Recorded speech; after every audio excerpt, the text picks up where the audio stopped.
Magandang araw mga kabatas. Ako si Attorney Claribel Lucila at dito sa ating channel ginagawa nating malinaw at kapaki-pakinabang ang batas para sa bawat Pilipino. Ngayong araw, tatalakayin natin ang isang mainit at mahalagang issue. Pwede ba talagang kunin ng gobyerno ang lupa mo kahit ayaw mo? Ang sagot po, oo. Pero may mga kondisyon at proseso na dapat sundin. Ang tawag dito ay expropriation o sa legal na termino, power of eminent domain.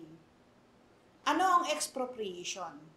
Ang expropriation ay ang kapangyarihan ng gobyerno na kunin ang pribadong pag-aari ng isang tao para sa public use, gaya ng paggawa ng kalsada, tulay, paaralan, o pampublikong proyekto. Ano ang mga legal na basihan ng expropriation? Ayon sa 1987 Philippine Constitution, Article 3, Section 9, private property shall not be taken for public use without just compensation. Alinsunod naman sa Rule 67 ng Rules of Court. Ito ang procedural rule na sinusunod sa korte kung may kaso ng expropriation. Ibig sabihin, legal ito pero dapat makatarungan ng kabayaran at para lamang sa public purpose. Kailan nga ba pwedeng gamitin ng expropriation? May dalawang essential requirements para maging legal ang expropriation. Una ay ang public use. Dapat may malinaw na may pakinabang ito sa publiko, gaya ng highways, flood control, government housing, airports at iba pa. Meron ding just compensation.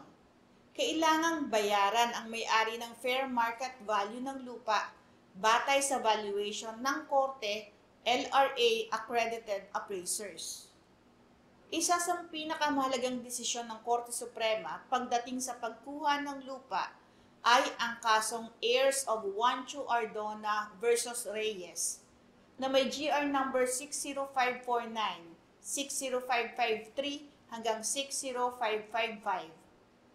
Sa kasong ito, kinuha ng gobyerno sa pamamagitan ng Philippine Tourism Authority o PTA ang halos 282 hectares ng lupa sa Cebu para gawing tourism development zone. Tumutol ang mga may-ari ng lupa at sinabi nilang hindi raw ito para sa public use dahil tourism lang naman.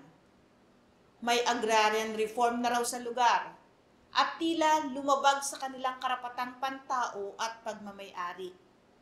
Pero ano ang sabi ng Korte Suprema?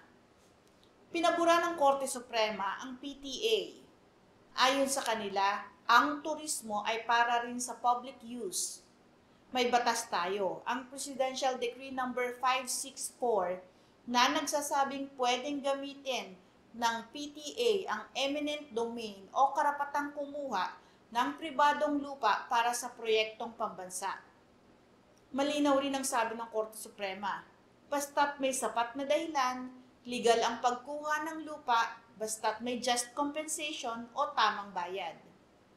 Hindi rin kailangan na sa agrarian court ito isampa dahil ibang proseso ang expropriation kumpara sa agrarian reform. Tandaan po natin na kung ang lupa mo ay kukunin ng gobyerno para sa isang proyektong may layuning pambansa, gaya ng turismo, infrastruktura o kalsada, legal ito kung may sapat na batayan at tamang bayad. Pero tandaan din, hindi pwedeng basta-basta kunin ng walang due process. Dapat dumaan sa korte, may malinaw na dahilan at may karampatang bayad. Paano ba talaga kinukuha ang lupa? Kailangan ang filing of complaint in court. Ang gobyerno o LGU ay magsasampa ng expropriation case sa Regional Trial Court. Dapat mag-deposit ng initial na compensation. Kailangan muna nilang magdeposito ng provisional value ng lupa sa korte. Dapat mag-issue ng writ of possession. Ibig sabihin kapag may deposit na, pwede nang kunin pansamantala ng gobyerno ang lupa.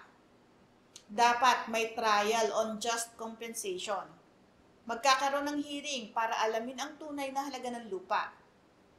At may final judgment and payment. Kapag natapos na ang kaso, babayaran ng gobyerno ng tamang halaga base sa desisyon ng korte. Kung ikaw ay may-ari ng lupang kinukuha ng gobyerno, may karapatan ka sa just compensation, legal representation sa korte, at challenging the necessity or valuation of the expropriation. Kung sa tingin mo ay hindi makatarungan ang kabayaran o wala itong sapat na basihan, pwede kang lumaban sa korte.